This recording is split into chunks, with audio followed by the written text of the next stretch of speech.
Halo, Assalamualaikum warahmatullahi wabarakatuh.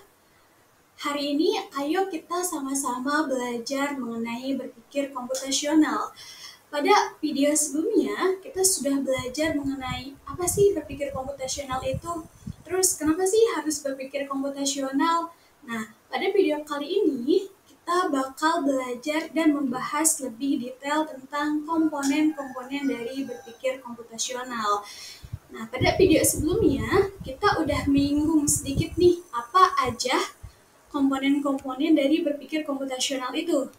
Yang pertama, ada yang namanya dekomposisi, dilanjutkan dengan abstraksi, kemudian pengenalan pola, dan yang terakhir itu adalah algoritma. Nah, pada video kali ini, kita akan membahas secara detail tentang semua komponen-komponen berpikir komputasional ini, yang akan dimulai dari dekomposisi. Apa sih dekomposisi itu?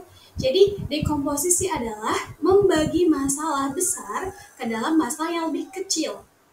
Kita bayanginnya kayak sebuah pizza. Pizza itu kan bentuknya bulat dan besar, dan bisa kita bagi atau potong-potong ke dalam bagian-bagian yang lebih kecil-kecil lagi.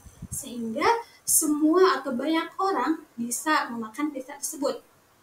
Nah, contoh dalam dunia nyatanya juga adalah di sini terdapat permasalahan rumah yang begitu berantakan. Dengan menggunakan komponen dekomposisi, kita bisa membersihkan rumah tersebut dengan membagi pekerjaan rumah yang begitu banyak ke dalam pekerjaan yang lebih kecil-kecil lagi. Contohnya di sini, ibu bertugas untuk menyapu dan juga mengepel. Kemudian anak bertugas untuk mencuci piring dan ayah bertugas untuk mencuci baju. Sehingga pekerjaan yang tadinya banyak itu bisa dibagi kecil-kecil sehingga pekerjaannya lebih efektif dan efisien untuk cepat terselesaikan. Gitu. Nah, yang kedua, setelah dekomposisi ada yang namanya abstraksi. Jadi abstraksi ini adalah hanya berfokus pada detail yang penting dan mengabaikan detail yang tidak penting. Contohnya, ketika kita masuk ke dalam restoran, biasanya kita suka langsung dikasih yang namanya buku menu. Nah, di buku menu ini terdapat harga dan juga nama makanan atau minumannya.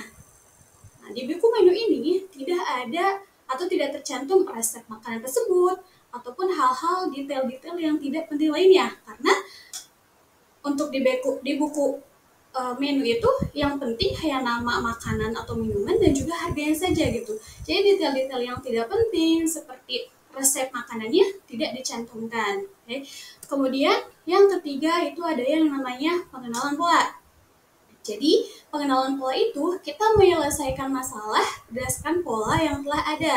Contohnya, ketika kita bermain puzzle, kita akan menyusun puzzle tersebut berdasarkan puzzle yang telah ada sebelumnya. Contohnya, puzzle di sebelah kiri itu berwarna merah dan di atasnya hijau. Nah, kita akan menerapkan puzzle di sebelahnya itu dengan warna yang sama, merah dan hijau. Contohnya kayak gitu.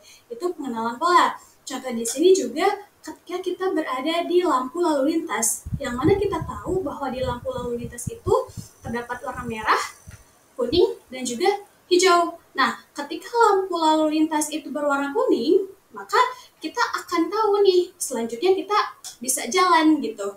Nah, itu yang namanya pengenalan pola. Dan yang terakhir adalah algoritma.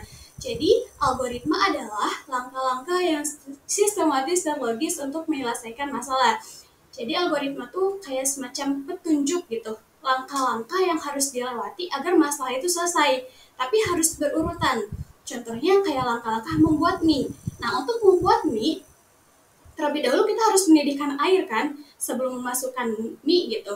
Nah, kalau kita memasukkan mie dahulu, terus kemudian memasukkan air, ada kemungkinan mie itu akan gosong dan akan terjadi kesalahan dalam pembuatan mie tersebut. Nah, untuk video komponen berpikir komputasional dicukupkan sekian. Jika ada pertanyaan, boleh di komentar aja di bawah. Terima kasih. Wassalamualaikum warahmatullahi wabarakatuh.